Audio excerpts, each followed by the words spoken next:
All right, thumbs up, thumbs down. Good tournament, men's tournament so far, yay, nay. It's all chalk. 1s and 2s all made it. 10 of the top 12 seeds made it. Good tournament. First 4 days, yay or nay? If I can do this, okay, then up. Then I'll go thumbs up. Okay. And I think we're going to have a really good second weekend. And that's probably why I give it a thumbs up as well, is because everything that I want to see in the NCAA tournament is chaos on Thursday and Friday, but then give me the brands Sweet 16 and beyond. Give me the best of the best. Give me the best Sweet 16. And you know what? We got that. So we had a couple of good upsets, a couple of good stories. Oakland was a great story, but now we've got the cream, and I'm good with that. So, but not cream. I'm gonna say it hasn't been a great tournament so far. It took 35 games to get to a buzzer beater. Everything was chalk. 15-1 in the round of 32 on the money line. The only one that didn't go your way was Baylor. But Sweet 16 is set up perfectly. And I'm a harsh judge on my tournament. I created this thing. But thank you for doing that, by the way. The biggest thing that needs to be figured out is the time slots and how they decide what goes where, because why are we playing Sunday night games at 9? Yeah, there are some questionable moves on who gets what slot. I mean, I know there's probably a rhyme or reason, but that probably should come out, because that's been a storyline through the first 4 days of why is such and such playing at this time, and why on the East Coast do we have the late game, and why in the Mountain Time Zone in Salt Lake City are they playing essentially in the morning? Yeah, that made no sense. And I know they don't drink there, but still. Arizona and Dayton were playing in the 10:45 in Salt Lake. Yeah, they were playing in the morning. Yeah, and then Kansas Gonzaga was 1 o'clock. Yeah. There is a lot of NBA influence in the college game, but there is one that ticked me off. I mean, I'm already triggered by I see too much of the Chet and Shea commercial. Yeah. Okay, that's what a I pro. also wonder how many people realize that's Shea Gilgeous-Alexander, who maybe he was in the running for the MVP in the NBA this year. They recognize Chet. Yeah. But do they recognize Shea? SJ? Sure. But that's a bad commercial. It really is. And it airs way too much. It does. As do many of those commercials. The one thing about the NBA influence in college, oh my gosh. Flopping? Well, no, it's along that. Why, after every questionable call, we throw a tantrum? A little bit, but then we put our finger in the air and we twirl it around like it's time for a review. Oh, God. In the NBA, that's happening a lot. Yep.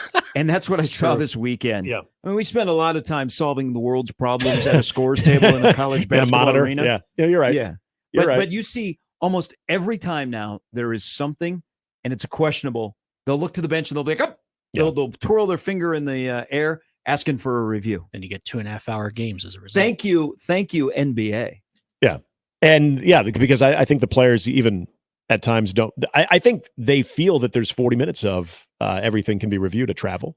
Maybe whether I got all ball or not, and so I can review it, because you'll see people on the bench too doing the same thing. The score is 6-2. Like exactly. Like 2 minutes into the game, and on maybe a 50-50 ball that just went out of bounds. Oh no, we touch it. Well, Raptor, he just said man to man before the Creighton Oregon game. You had the lengthy oh god, breakdown of the Zapruder film of North Carolina State Oakland, who the ball went off of. Yes.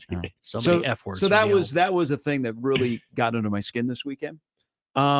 What did not get under my skin, and as I watched Creighton Oregon play, and one of the more intense basketball games that was not aesthetically pleasing, no, but it was like, oh my gosh, it was a reminder on Saturday with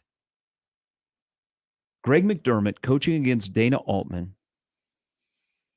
Bruce Rasmussen was really, really good at his job. Yes. Like exceptionally good, because one bad hire in your major sport can set you back.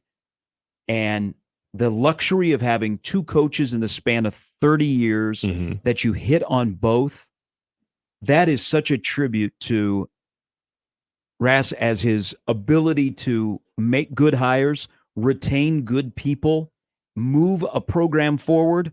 And then you look at that game and you think about where Creighton basketball is.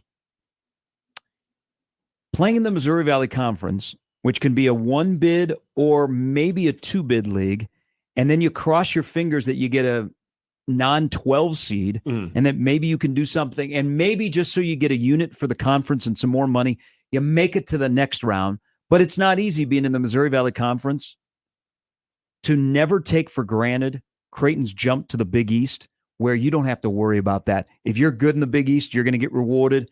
You're either going to be a UConn 1, Marquette 2, a Creighton 3. Those two things, that's what I was thinking about when they showed Rass in the stands. I'm like, man, that's a tribute to him that those two coaches have their two teams on the floor, and where Creighton went from the Missouri Valley Conference to the Big East when it comes to basketball to position themselves for the future. And you don't ever have to worry about, are we going to make it? What happens if we lose in St. Louis? Because living that lifestyle, trust me, that's not easy. Right. Living the lifestyle now as one of the better programs in the Big East, that can be an easy lifestyle. And I always wondered this when it comes to Bruce Rasmussen and making those decisions. How much of Bruce Rasmussen, the administrator, as opposed to Bruce Rasmussen, the coach, when it comes to those instincts, when it comes to identifying those types of leaders? Because you're right, that transition from Mo Valley to Big East, if you don't have the right guy, I think about what has happened to Nebraska football. It's not just, well, we'll admit when we're wrong, we'll make the change, and then we'll find the next guy.